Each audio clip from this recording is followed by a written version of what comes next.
Malaysia mahu manfaat RCEP bukan hanya diraih syarikat besar. Sidang Kemuncak ASEAN, polis sedia hadapi sebarang kemungkinan ancaman.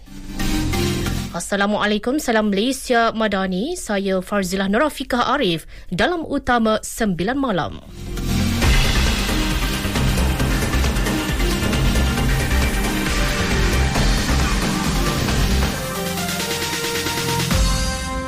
Malaysia mahu memastikan perkongsian ekonomi komprehensif serantau RCEP bukan sekadar manfaat bagi syarikat besar, sebaliknya memberi impak terus kepada pengurusan kecil dan sederhana PKS, pekerja serta komuniti setempat. Perdana Menteri Datuk Seri Anwar Ibrahim berkata kejayaan RCEP akan bergantung pada kemampuan negara anggota menterjemah komitmen dalam perjanjian itu kepada keadaan semasa.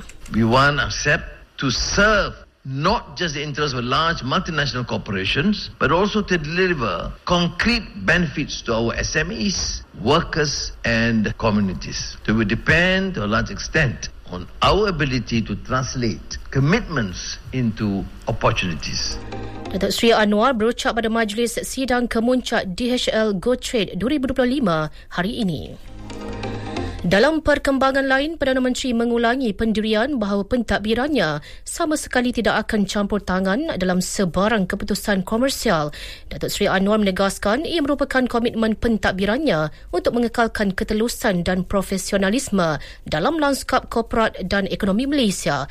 Beliau yang juga Menteri Kewangan berkata, keputusan perniagaan perlu didorong oleh merit, kecekapan serta realiti pasaran dan bukannya oleh pengaruh politik. I happen to check. Have I interfered in decisions? No. I said yes, new technology. Yes, green technology. Yes, Bumiputra welfare. Yes, program for the poor. Yes, adopt schools. That's all. I don't interfere in terms of protecting personal interests. And to me, this is a remarkable change. And if I don't interfere, none of my cabinet colleagues should interfere. The commercial decision is entirely yours. Dalam pada itu, Datuk Seri Anwar berkata tadbir urus yang baik menjadi asas kepada keberkesanan setiap dasar yang dilaksanakan kerajaan. Beliau menegaskan setiap polisi yang diwujudkan perlu berteraskan tata kelola baik bagi memacu pembangunan dan usaha reformasi. Menurut beliau, paradigma tidak akan berjaya sekiranya amalan rasuah dan penyalahgunaan kuasa terus berleluasa. Tambahnya, transformasi sebenar tidak hanya bergantung kepada dasar semata-mata. Sebaliknya, perlu diterjemahkan dalam bentuk pelaksanaan berkesan demi kesejahteraan rakyat. Kerajaan komited menaik taraf perniagaan usahawan-usahawan mikro ke tahap lebih baik dalam usaha membawa pulangan ekonomi yang lebih besar kepada negara. Timbalan Perdana Menteri Datuk Seri Dr. Ahmad Zahid Hamidi berkata 71% daripada 1.089 juta rakyat Malaysia yang terlibat dalam bidang keusahawanan ketika ini merupakan usahawan mikro. Ini tidak mencukupi kerana kita mahu supaya mereka di-upgradekan menjadi usahawan-usahawan kecil agar volume pengeluaran dan juga perkhidmatan yang mereka berikan itu akan mempertingkatkan nilai KDNK dan juga nilai ekspor, ya, di mana PMKS telah menyumbang sebanyak 636 bilion ringgit dari segi jumlah ekspor dan tidak mustahil untuk kita mempertingkatkan jumlah penggunaan, manakala yang terlibat di dalam bidang guna tenaga di negara kita daripada PMKS ni kira-kira 731,000 orang. Datuk Seri Dr. Ahmad Zahid Hamidi.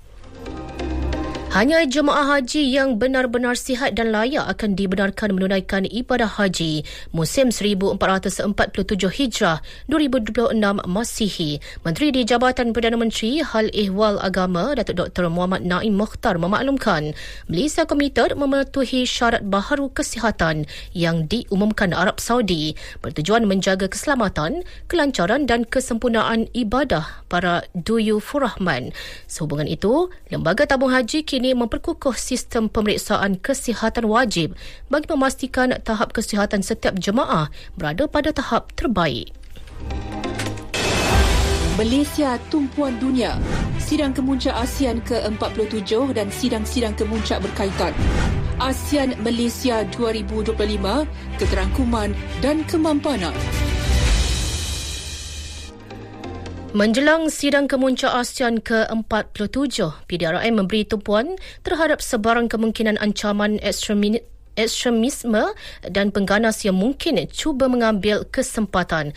Ketua Polis Negara Datuk Seri Muhammad Khalid Ismail berkata, ancaman keselamatan siber dan potensi tunjuk perasaan tidak terkawal serta pengurusan trafik di sekitar lokasi utama persidangan juga dikenal pasti sebagai antara cabaran utama. Katanya langkah-langkah proaktif telah diambil bagi menghadapi cabaran tersebut, termasuk risikan awal, pemantauan berterusan serta penempatan pasukan tindakan khas di lokasi strategik. Lebih 10,000 pegawai dan anggota PDRM telah digerakkan bagi melaksanakan penugasan keselamatan sepanjang acara berprestij itu berlangsung. Malaysia sekali lagi menjadi tumpuan apabila agensi berasaskan ASEAN melalui Rio X ASEAN menghimpunkan komuniti kreatif dari seluruh rantau ini yang menerusi penganjuran siri program seni dan budaya mulai 17 Oktober hingga 2 November 2025. Menurut Timbalan Menteri Komunikasi Tony Ching, penganjuran kali ini bertujuan memperkukuh jalinan antara penggiat kreatif ASEAN dan memperkenalkan jenama Malaysia ke peringkat serantau. Kita ada banyak program yang telah disediakan, sepertilah kita ada Rio X ASEAN Marketplace bersama dengan QSR Brands yang menampilkan jenama gaya hidup, persembahan dan makanan dan minuman dari Malaysia dan juga beberapa negara serantau sepertilah Singapura, Indonesia, Brunei, Myanmar dan Vietnam. Dan ini akan buat kat Stadium Merdeka dari 24 hinggalah 26 Oktober. Tony Ching. Kepengerusian ASEAN Malaysia 2025, keterangkuman dan kemampanan. Berita seterusnya. Qatar mengecam tindakan Israel di wilayah Palestin serta pelanggaran berterusan terhadap gencatan senjata Gaza. Emir Qatar Sheikh Tamim bin Hamad Al Thani berkata, Hamas memberitahu serangan tentera rejim Israel telah mengorbankan sekurang-kurangnya 28 orang. Israel pula mendakwa satu serangan oleh Palestin mengorbankan 2 askar Zionis. Utusan Amerika Syarikat telah bertemu Perdana Menteri Israel Benjamin Netanyahu bagi mengembalikan pelan gencatan senjata Gaza ke landasan asal selepas letusan keganasan tercetus hujung minggu lalu. Sementara itu, jurucakap Program Makanan Sedunia WFP untuk Rantau Asia Barat, Aber Atifa berkata, gencatan senjata kekal di Gaza penting dalam usaha menyalurkan bantuan kemanusiaan di wilayah Palestin itu. Menurutnya, sejak gencatan senjata dikuatkuasakan, 530 truk agensi bantuan PBB telah memasuki Gaza, membawa lebih 6,700 tan makanan, cukup untuk bekalan hampir 1,5 juta penduduk Palestin selama 2 minggu. Menurut Atifa, WFP kini mempunyai 26 tempat pengedaran makanan dibuka di Gaza, meningkat daripada 5 pada Jumaat, tetapi masih jauh daripada 145 yang disasarkan beroperasi di seluruh wilayah itu. Kualiti udara di New Delhi, India merosot ke paras berbahaya dengan merekodkan bacaan indeks kualiti udara tertinggi di dunia. Menurut syarikat teknologi kualiti udara Switzerland, kemerosotan itu sebahagiannya disebabkan penggunaan mercun semasa perayaan Deepavali. Bacaan terkini di New Delhi mencatatkan paras 442 menjadikan ibu negara India itu antara bandar utama paling tercemar di dunia. Sukan bola sepak Melayan Tigres berdepan laluan sukar apabila undian peringkat kumpulan Sukan C 2025 di Thailand sebagai tidak seimbang selepas Malaysia diletakkan bersama pasukan berstatus tinggi dunia.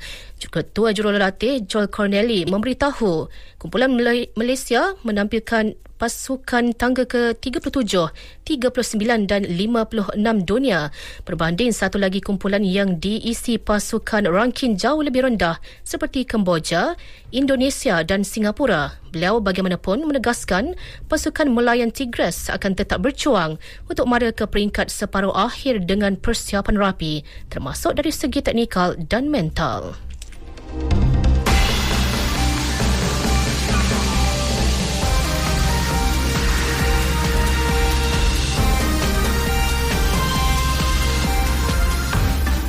Disampaikan tajuk utama sekali lagi.